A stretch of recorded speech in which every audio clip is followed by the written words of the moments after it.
요한복음 20장 19절입니다. 이날 곧 안식 후 첫날 저녁에 제 아들이 유대인을 두려워하여 모인 곳에 문을 닫았더니 예수께서 솟아 가운데서 이르시되 내게 평강이 있을지어다. 이 말씀하시고 손과 옆구리를 보시 제 아들이 저를 보고 기뻐하더라. 예수께서 또 이르시되 내게 평강이 있을지어다. 아버지께서 나를 보내신 같이 나도 너희를 보내라. 이 말씀하시고 그를 향하사 숨을 내쉬며 이르시되 성령을 받으라. 너희가 누구의 진지 사하면 사해질 것이요 누구의 진지 그대로 두면 그대로 있으리라 하시리라. 아멘. 저는 오늘 요한복음 20장 19절 이하의 말씀을 중심으로 평강이 있을지어다. 이 평강이라는 말은요,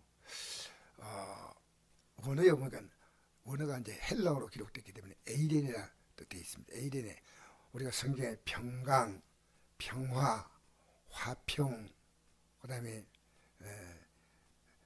이런 단어는 전부 다 똑같은 단어인데 번역할 때 평강, 평화, 화평 이렇게 한국어로 번역됐다고 저는 생각합니다.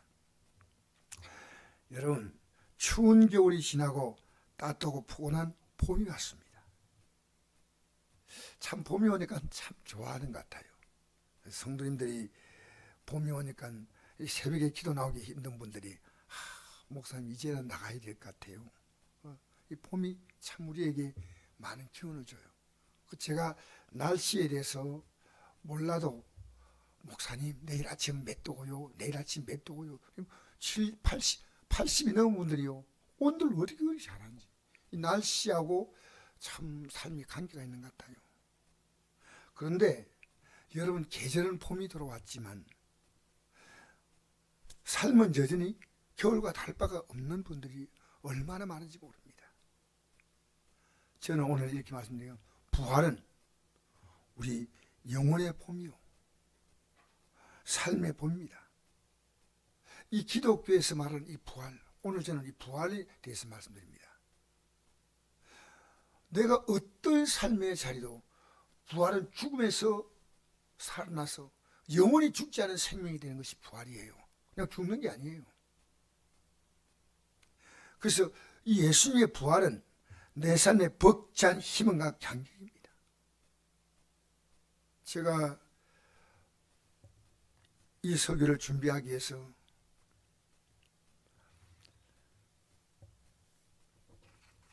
어제 제가 힘든 하루를 보내고 난 다음에 느낀 것이 뭐냐면요, 살아가는 우리는 부활의 주님을 계속 만나야 한다. 그래서 제가 힘을 얻었어요. 어떤 환경도 부활의 주님을 만나면 그야말로 앞으로 영원한 부활이 아니라 우리의 삶에도 하나님이 순간순간 부활시키는구나. 여러분, 오늘 기독교인들이요, 의외로 예수님의 십자가의 죽음과 부활의 의미를 몰라요. 오늘 여러분 좀 분명히 아시면 참 좋겠다 싶어요. 십자가에 달려서 죽으신 예수님은 부활하셔서 제 아들에게 나타나셨습니다. 그리고 그들에게 하신 말씀이 내게 평강이 있을지어다 말씀하십니다. 이 평강, 평안, 죽을 줄 알았던 예수님이 부활했다는 거예요. 여러분, 죽음에서 부활, 이걸 믿는 자가 어떤 사람이냐면요, 진짜 예수 믿는 자예요. 그러니까 성경이 말하는 멸망하지 않고 영생을 얻는다는 말은 이게 뭐 부활이에요, 부활. 요한복음 3장 16절에 보니까 하나님이 세상을 이처럼 사랑하사 독생자를 주었으니 이런 거를 믿는 자마다 멸망하지 않고, 이게 심각하지 않아. 저는 지금 이제 갈수록 점점 심각해지는 거예요. 멸망하지 않고 영생을 얻는다. 멸망과 영생은 비교 자체가 안 됩니다. 근데 그 삶을요, 지금 믿음을 가지면요, 누리니까 확실하는 거예요. 이 문제 만나니까 내가 부활의 주님을 믿고 오지 않으니까 주님이 이 삶에서 부활을 시켜주시는구나. 여러분, 우리 기독교 복음이라는 게 있지 않습니까? 기독교 복음 그러죠. 이 복음의 내용이 뭐냐면요, 예수님의 십자가에 우리 죄 때문에 죽으시고 부활하신 것이 바로 복음이에요. 이 복음의 내용은 이 이상의 내용이 없습니다. 예수님이 우리 죄 때문에 십자가에 죽으시고 우리 어렵다게 부활하셨다. 고린도서 15장 1절에 4절 보니까 형제들아 내가 내게 전한 복음을 너에게 알게 하노니 이는 너희가 받은 것이요 또 그 가운데 선 것이라. 너희가 만일 내가 전한 그 말을 굳게 지키고 헛되이 믿지 아니하였으면 그로 말미암아 구원을 받으라. 내가 받은 것을 먼저 너에게 전하였노니 이는 성경대로 그리스도께서 우리 죄를 위하여 죽으시고 장사지름에 되셨다가 성대로 사흘 만에 다시 살아나사. 제가 창밖에서 주보 뒤에다가 이걸 프린트했습니다. 여러분, 우리가요 구원받는 신앙은요 예수님이 우리 죄를 십자가에 죽으시고 장사지 사흘 만에 다시 부활했다는 이 사실이 없으면 구원이 없다는 거예요. 이게 가슴에 절절히 와닿아야 돼요. 그래서 예수님께서는 평소에 제자들에게 십자가에 죽임 당하실 것과 또 3일 만에 부활할 것을 말씀하셨는데 드디어 예수님은 이제 그 말씀하신 날이 가까이 오자 제자들 미리 말했습니다. 그리고 예수님은 내일 내가 십자가에 달린다고까지 말씀하셨습니다. 드디어 3일 만에 부활하셔서 제자들이 나타나신 것입니다. 오늘 19절 보니까 이날 곧 안식구 첫날 저녁때 제자들이 유대인들을 두려워하여 모인 곳에 문을 닫았더니 예수께서 솟아 가운데서 이르시되 내게 평강이 있을지어다 이 말씀하시고 손과 옆구리를 보이시니 제자들이 저를 보고 기뻐하더라. 예수께 또 이르시되 내게 평강이 있을지어다. 여러분 지금 제자들은요 예수님이 십자가에 못 박혀 죽으실 때 다 도망가 버렸어요. 자기들도 피해다가 한 명도 남김없이. 그리고 그들은 문을 꼭 걸어 잠그고 있어요. 왜냐하면 예수님을 따르는 그들도 죽임을 당할 수 있다는 위기를 느꼈습니다. 그들이 지금 평강이 있을까요? 전혀 평강이 없습니다. 예수님은 그렇게 십자가의 죽음과 부활을 말씀했지만 제자들은요 근성으로 들었어요. 여러분 오늘 교회 나와도요 십자가의 죽음의 의미와 부활에 대해서 3년 동안 예수님과 숙식을 같이 하는 제자들도 이 내용을 몰랐다는 겁니다. 왜? 이것만 알면 기독교인들은요 이 세상에 어떤 것도 눌리지 않습니다. 그 답을 제가 쭉 차례로 전개하겠습니다. 좀 자세하게 이해할 수 있도록.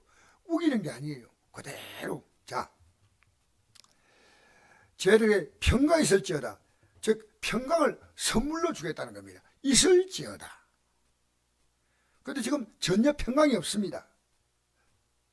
그들 죽임을 당할까 예수님 지금 죽임을 당할까 두려워하고 있습니다.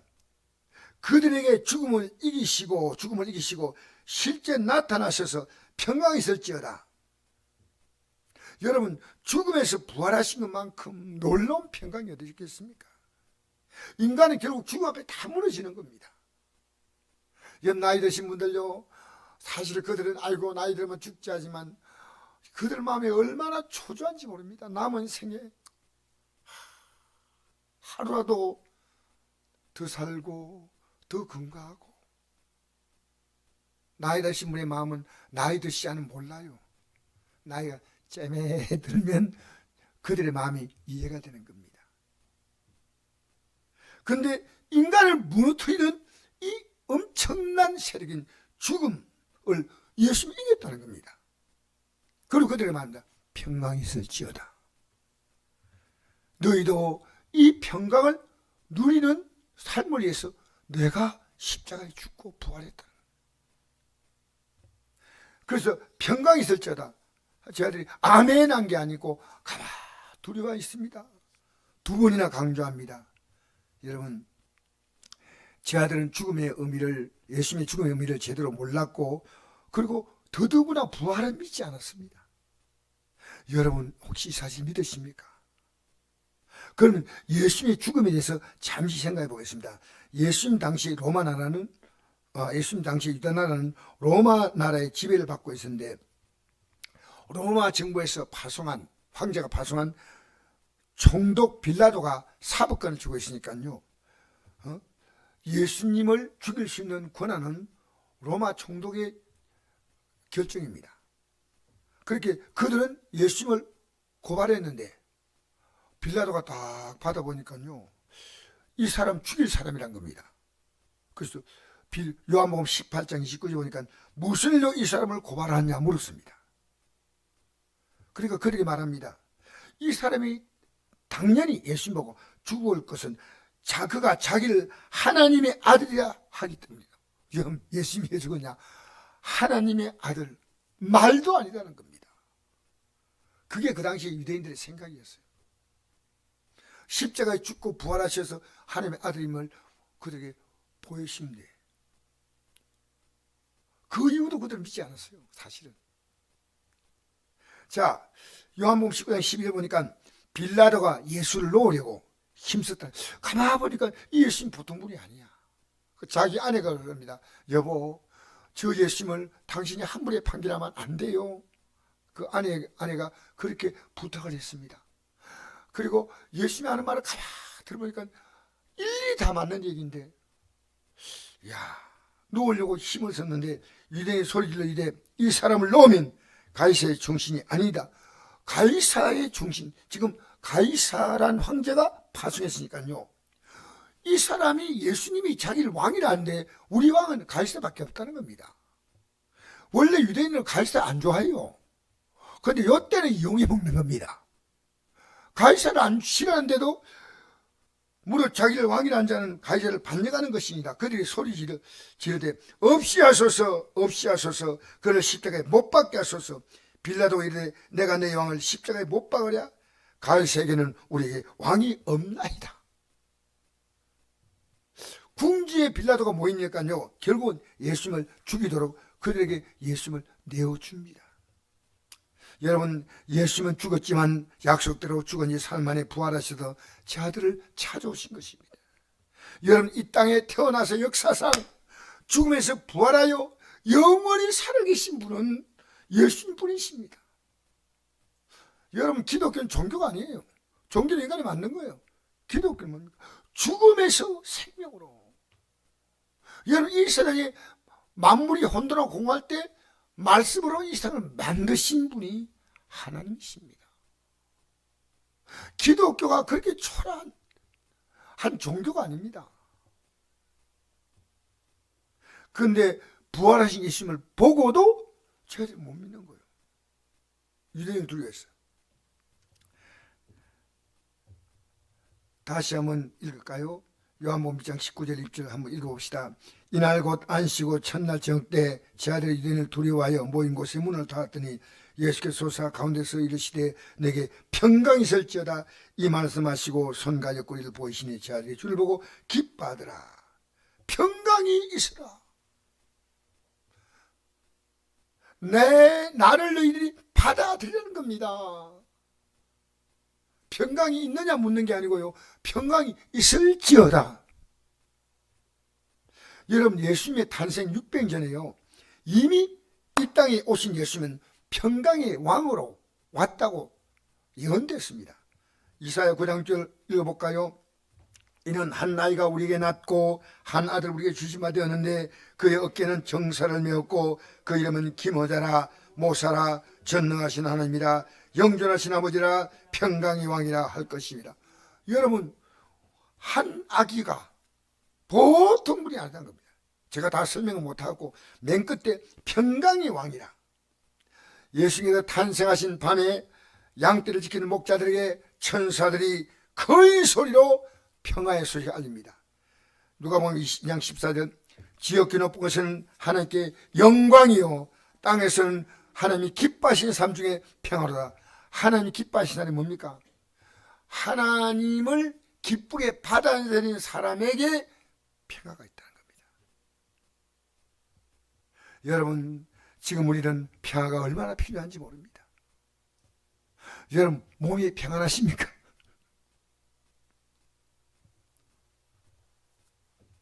이 평안을 주셔야 하나요? 저는 믿습니다. 나이 드시면요, 이렇게 몸이 불편하잖아요. 그런데 저는 제가 하나님께 기도하면요, 저도 우리 성도도 다 치료할 것을 믿습니다. 조금도 심하지 않아요. 할렐루야. 제가 며칠 전에 저기 다른 교회 다니시는데 암 환자가 수술 받고 나서 저를 만났는데 만났는데 제가 그걸 보니까 너무 마음이 안타까워서 손잡고 그냥 기도했습니다. 주여. 기도하니까 아멘 하고 눈을 뜨는데 이러시어요. 목사님이 오셔서 제가 암수술 받고 왔을 때 너무 힘들었는데 목사님의 기도를 받고 제 몸이 힘을 얻었습니다. 이래요. 여러분 제 능력 아니에요. 아무것도. 여러분 다 할 수 있어요. 할렐루야. 누구 이름으로? 예수님 이름으로. 야, 여러분 이런 답을 하는 거 보니까 내가 눈물 날 만큼 고맙습니다. 예수님 이름으로 기도하면 치료하신다. 이게 평화에 포함되어 있는 겁니다. 평화. 여러분 죽음이라고 하는 데서 영원한 부활의 생명으로 일어났는데 다른 문제는 거기에 비해서는요. 이건 문제도 아니에요. 가정은 평안하십니까? 직장은 평안하십니까? 여러분 사업은 평안하십니까? 여러분 대한민국은 평안하십니까? 역사상 지금 가장 평안이 실종되시는데요. 이 속에서 평안이 있다면 복 있는 사람이에요. 할렐루야. 평강은 예수님이 주시는 선물이니까 이건 믿음으로 받아들여야지요. 지금 눈에 딱 보이는 반짝이 아니에요. 평강을요 딱 받아들이면요 아침에 해가 뜨면요 깜깜한 땅이 밝아지듯이요 천천히 내 안에 평안으로 밝아집니다. 그래서 성경은 곳곳에 이렇게 기록합니다.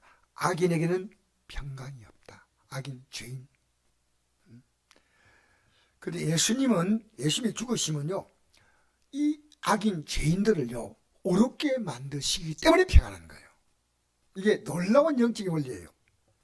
그래서 예수님 우리에게 그 고통에서 벗어나 평안을 주려고 하기 위해서는 내가 십자가에 너희를 위해 죽어야 한다는 겁니다. 로마 4장 15절 보니까 예수는 우리가 범죄한 것 때문에 내줌이 되고 또는 우리 어렵다시게 산하시니 그러므로 우리가 믿음으로 어렵다심 받았으니 우리 주 예수 그리스도 말미암아 하나님과 화평을 누리자. 할렐루야. 할렐루야. 우리에게 평안을 주신대. 그러니까 내가 믿음이 있느냐 확인할 수 있는 것은요 평안이 평안. 여러분 나로 말미암아 바라보면요 평안할 게 아무것도 없어요. 잠시는 반짝 평안할 수 있지만 아니. 그런데 누가 평안입니까? 주님이 주시는 평안입니다. 할렐루야. 그래서 오늘 요한복음 20장 21절 이하에 보니까 이런 말씀이 있습니다. 아버지께서 나를 보내신 같이 나도 너희를 보내노라. 이 말씀하시고 그들랑 가서 숨을 내쉬며 이르시되 성령을 받으라. 너희가 누구의 전지 사하면 사해질 것이요 누구의 전지 그대로면 그대로 있으리라. 예수님이 이 땅에 오셨듯이 이제 이 놀라운 소식을 너희들이 가서 전하라는 겁니다. 나는 부활하니까. 그리고 그들에게 숨을 쭉 내쉬면서 숨 뭡니까? 생명의 기운이죠.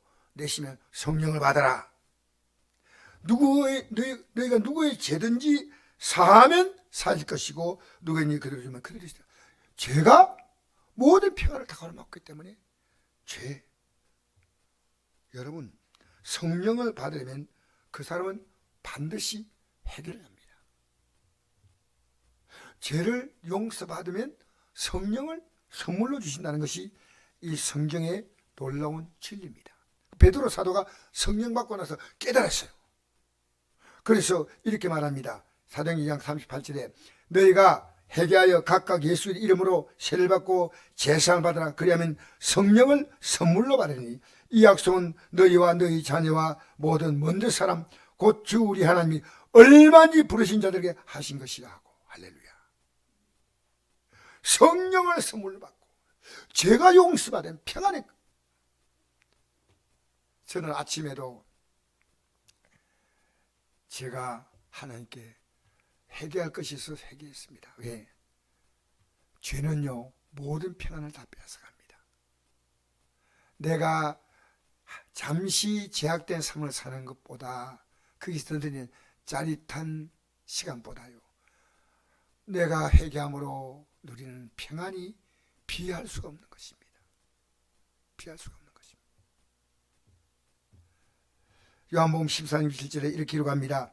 평안을 너에게 끼치노니 곧 나의 평안을 너에게 주노라. 내가 너에게 주는 것은 세상에 주는 것 같이 아니하니라. 너희는 마음에 근심하지도 말고 두려워하지도 말라. 세상이 주는 평안은 뭡니까? 환경과 여건이 안 좋은데 줄 수 있는 게 아닙니다. 환경과 여건을 잘 만들어주면 평안이 오지만요 하나님 주신 평안은요 환경과 여건에 관계가 없습니다. 평안 주셔요. 그래서 이런 얘기 하지 않습니까? 남편이 내가 들었습니다. 우리 성도에게 들은 얘기인데요. 여보, 나 당신 보면 속에 침몰 난다니까. 왜요? 하니까 나는 이렇게 힘든데 당신은 왜 항상 얼굴이 싱글벙글하냐고. 여보, 나도 힘들지만 하나님이 주시는 평안이 있다고. 여러분 그렇게 살고 싶지 않습니까? 왜 여러분 불안과 두려움에 쟤들처럼 끌려가야 됩니까? 아무리 말씀해도요 뜻을 못 깨달으면 알 수 없는 겁니다. 그러나 오늘 여러분 깨달은 시간 되시길 바랍니다. 여러분 우리 진짜 문제 오잖아요. 하나님께 맡기세요. 빌립보서 4장절 보니까 아무것도 염려하지 말고 다음 모든 일에 기도와 간구로 너희과 것을 감사함으로 하나님께 아뢰라. 그래 모든 지각일 때는 하나님의 평강이 그들의 손에서 너희 마음과 생각을 지키시라. 할렐루야. 여러분 아무것도 염려하지 말라는 겁니다. 그건 뭐냐? 그 염려 내가 하겠다는 겁니다. 누가요? 주님이 하신다는 겁니다. 성경에 곳곳에서 두려워하지 말라 내가 너와 함께함이라. 이사야 40장 10절입니다. 마태복음 11장 28절에 수고하고 무거운 짐자들아 다 내게로 오라. 내 그 짐을 져주겠다는 겁니다. 여러분 인생은 기독교는 뭔지 압니까? 하나님이 하시는 거예요. 여러분의 인생의 한계점은 하나님의 능력의 출발점이에요. 내 한계점에서 주님을 붙잡아야 돼요. 할렐루야. 아무것도 염려. 하나님 요것만 염려하겠습니다. 다른 건 염려 안 해도 요건 염려 안 하면 안 돼요. 아무것도 염려하지 말고 그걸로 끝나면 안 됩니다. 다음부터는 기도와 간구로. 그러니까 우리 교회 표어가 뭡니까? 항상 기뻐하라, 쉬지 말고 기도하라, 범사에 감사하라. 아멘으로 들리시지만 상당히 부담스럽게 들릴 수도 있습니다. 항상 기뻐하라, 쉬지 말고 기도하라, 범사에 감사하라. 이것이 그리스도 예수 안에서 늘 향하신 하나님의 뜻. 하나님의 뜻은 이루어지지 않는 게 없습니다. 인간의 뜻은 이루어지지 않죠. 하나님의 강력한 뜻은 우리를 마침내 저 영광으로 이끌어가는 것입니다. 할렐루야. 그래서 이제 마지막 제가 본문에서 하나 생각할 것은요, 우리가 죽음이 아닙니까? 믿는 자에게 너무나 큰 평안이에요. 여러분 죽음이 다가올 때 나 평안할 수 있습니까? 아멘. 자 다시 묻습니다. 죽음이 다가올 때 평안할 수 있어요? 그런데 죽음보다도 적은 세상 문제 앞에서 우리 겁내잖아요. 자 그런데 이 누가복음 2장 26절 보니까요, 예수님이 이 땅에 태어날 때 예수님을 만나지 않으면 죽지 않는다는 하나님의 음성을 들은 자가 있습니다. 시몬이라는 사람이에요. 자 누가복음 2장 읽어볼까요?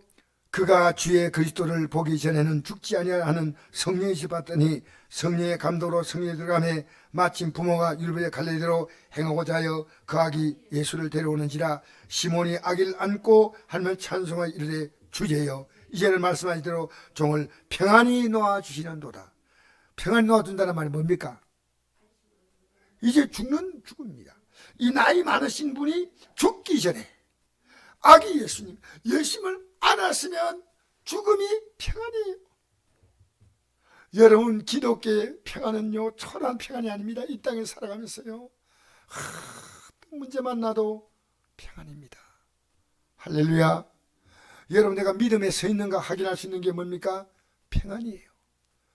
평강이 있을지어다. 왜? 평안을 주시니까 기도하는 겁니다. 삶의 환경을 바뀌는 것은요 하나님의 가장 아름다운 때. 저는 이렇게 생각합니다. 겨울이 아무리 추워도 따뜻한 방 안에 있으면 그 추위를 오히려 감상하지 않습니까? 우리가 주님 안에 있는 평안은요 이상 추위 속에도 주님 품에 안겨 있는 겁니다. 아, 평안합니다. 평안합니다.